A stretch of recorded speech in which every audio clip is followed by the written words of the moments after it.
உங்கள் வீட்டுக்கார் சொன்னது போல் அவர் இறந்துட்டார். உங்களுக்காக நான் பல இடத்துல மாப்பிள்ளை பார்த்தேன். எல்லாரும் ஏன்டா அவளுக்காக இப்படி கெஞ்சுற, அதுக்கு நீயே கல்யாணம் பண்ணிக்கலாம்ல அப்படின்னு சொன்னாங்க.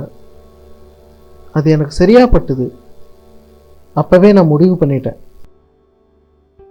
எனக்கு மனைவின்னு ஒருத்தி வந்தா அது நீதான்னு. மனோஜ், நீ என்னை விட 5 வயசு சின்னவன்டா. என் புருஷன் பெருந்தன்மையாக சொல்லிட்டு போயிட்டாரு. நான் என் முடிவை எடுக்க வேண்டாமா? எனக்கு இப்போ கல்யாணத்தில் இஷ்டம் இல்லை. சரசு, நீ என்னை விட்டு இப்படி விலகி விலகி போகிறது தான் என்னை உன்கிட்ட தேடி தேடி வர வைக்குது.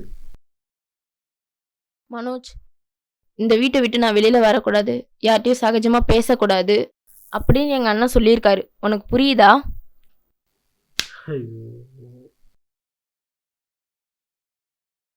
ஏற்கனவே என் குடும்பத்தை பகைச்சிக்கிட்டு தான் ஓடி போய் நான் கல்யாணம் பண்ணேன்.